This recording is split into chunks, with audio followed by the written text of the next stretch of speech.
क्यों हुआ अर्जुन और श्री कृष्ण में युद्ध। नमस्कार दोस्तों, एक बार महर्षि गालव जब प्रातः सूर्यार्घ्य प्रदान कर रहे थे, उनकी अंजलि में आकाश मार्ग में जाते हुए चित्रसेन गंधर्व की थूकी हुई पीक गिर गई। मुनि को इससे बड़ा क्रोध आया। वे उसे शाप देना ही चाहते थे कि उन्हें अपने तपोनाश का ध्यान आ गया और वे रुक गए। उन्होंने जाकर भगवान श्री कृष्ण से फरियाद की। श्याम सुंदर तो ब्रह्मण्य देव ठहरे ही, झट प्रतिज्ञा कर ली 24 घंटे के भीतर चित्रसेन का वध कर देने की। ऋषि को पूर्ण संतुष्ट करने के लिए उन्होंने माता देवकी तथा महर्षि के चरणों की शपथ ले ली। गालव जी अभी लौटे ही थे कि देवर्षि नारद वीणा झंकारते पहुंच गए। भगवान ने उनका स्वागतातिथ्य किया। शांत होने पर नारद जी ने कहा, प्रभो, आप तो परमानंद कंद कहे जाते हैं। आपके दर्शन से लोग विषाद मुक्त हो जाते हैं, पर पता नहीं क्यों आज आपके मुख कमल पर विषाद की रेखा दिख रही है। इस पर श्याम सुंदर ने गालव जी के सारे प्रसंग को सुनाकर अपनी प्रतिज्ञा सुनाई। अब नारद जी को कैसा चैन आनंद आ गया। झटपट चले और पहुंचे चित्रसेन के पास। चित्रसेन भी उनके चरणों में गिर अपनी कुंडली आदि लाकर ग्रह दशा पूछने लगे। नारद जी ने कहा, अरे तुम अब यह सब क्या पूछ रहे हो? तुम्हारा अंतकाल निकट आ पहुंचा है। अपना कल्याण चाहते हो तो बस कुछ दान पुण्य कर लो। 24 घंटों में श्री कृष्ण ने तुम्हें मार डालने की प्रतिज्ञा कर ली है। अब तो बेचारा गंधर्व घबराया। वह इधर उधर दौड़ने लगा।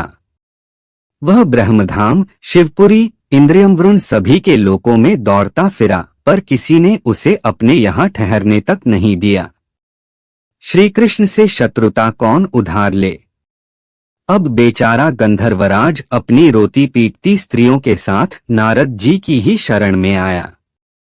नारद जी दयालु तो ठहरे ही, बोले, अच्छा यमुना तट पर चलो। वहां जाकर एक स्थान को दिखाकर कहा, आज आधी रात को यहाँ एक स्त्री आएगी। उस समय तुम ऊंचे स्वर में विलाप करते रहना। वह स्त्री तुम्हें बचा लेगी। पर ध्यान रखना, जब तक वह तुम्हारे कष्ट दूर कर देने की प्रतिज्ञा न कर ले, तब तक तुम अपने कष्ट का कारण भूलकर भी मत बताना। नारद जी भी विचित्र ठहरे। एक ओर तो चित्रसेन को यह समझाया, दूसरी ओर पहुंच गए अर्जुन के महल में सुभद्रा के पास। उससे बोले, सुभद्रे, आज का पर्व बड़ा ही महत्वपूर्ण है। आज आधी रात को यमुना स्नान करने तथा दीन की रक्षा करने से अक्षय पुण्य की प्राप्त होगी। आधी रात को सुभद्रा अपनी 1-2 सहेलियों के साथ यमुना स्नान को पहुंची। वहां उन्हें रोने की आवाज सुनाई पड़ी। नारद जी ने दीनोद्धार का महात्म्य बतला ही रखा था। सुभद्रा ने सोचा, चलो अक्षय पुण्य लूट ही लूं। वे तुरंत उधर गईं तो चित्रसेन रोता मिला। उन्होंने लाख पूछा, पर वह बिना प्रतिज्ञा के बतलाए ही नहीं। अंत में इनके प्रतिज्ञाबद्ध होने पर उसने स्थिति स्पष्ट की। अब तो यह सुनकर सुभद्रा बड़े धर्म संकट और असमंजस में पड़ गईं। एक ओर श्री कृष्ण की प्रतिज्ञा, वह भी ब्राह्मण के ही के लिए, दूसरी ओर अपनी प्रतिज्ञा। अंत में शरणागत त्राण का निश्चय करके वे उसे अपने साथ ले गईं। घर जाकर उन्होंने सारी परिस्थिति अर्जुन के सामने रखी। अर्जुन का चित्रसेन मित्र भी था। अर्जुन ने सुभद्रा को सांत्वना दी और कहा कि तुम्हारी प्रतिज्ञा पूरी होगी।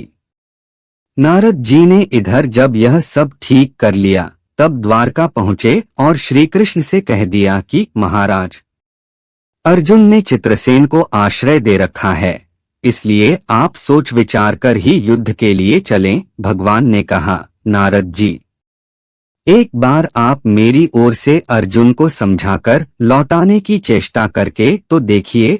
अब देवर्षि पुन दौड़े हुए द्वारका से इंद्रप्रस्थ पहुंचे। अर्जुन ने सब सुनकर साफ कह दिया, यद्यपि मैं सब प्रकार से श्री कृष्ण की ही शरण हूँ और मेरे पास केवल उन्हीं का बल है, तथापि अब तो उनके दिए हुए उपदेश क्षात्र धर्म से कभी विमुख न होने की बात पर ही दृढ़ हूँ।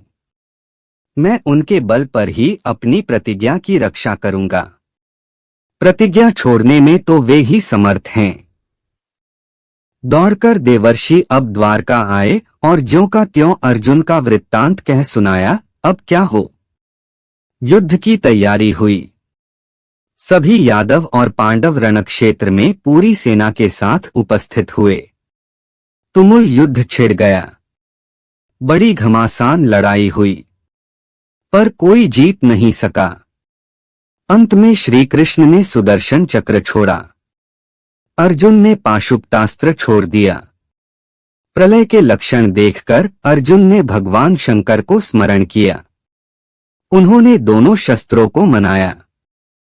फिर वे भक्त वत्सल भगवान श्री कृष्ण के पास पहुंचे और कहने लगे, प्रभु राम सदा सेवक रुचि राखी, वेद पुराण लोक सब राखी, भक्तों की बात के आगे अपनी प्रतिज्ञा को भूल जाना तो आपका सहज स्वभाव है। इसकी तो असंख्य आवृत्तियां हुई होंगी। अब तो इस लीला को यहीं समाप्त कीजिए। बाण समाप्त हो गए। प्रभु युद्ध से विरत हो गए। अर्जुन को गले लगाकर उन्होंने युद्ध श्रम से मुक्त किया, चित्रसेन को अभय किया। सब लोग धन्य धन्य कह उठे। पर गालव को यह बात अच्छी नहीं लगी। उन्होंने कहा, यह तो अच्छा मजाक रहा। स्वच्छ हृदय के ऋषि बोल उठे, लो मैं अपनी शक्ति प्रकट करता हूँ।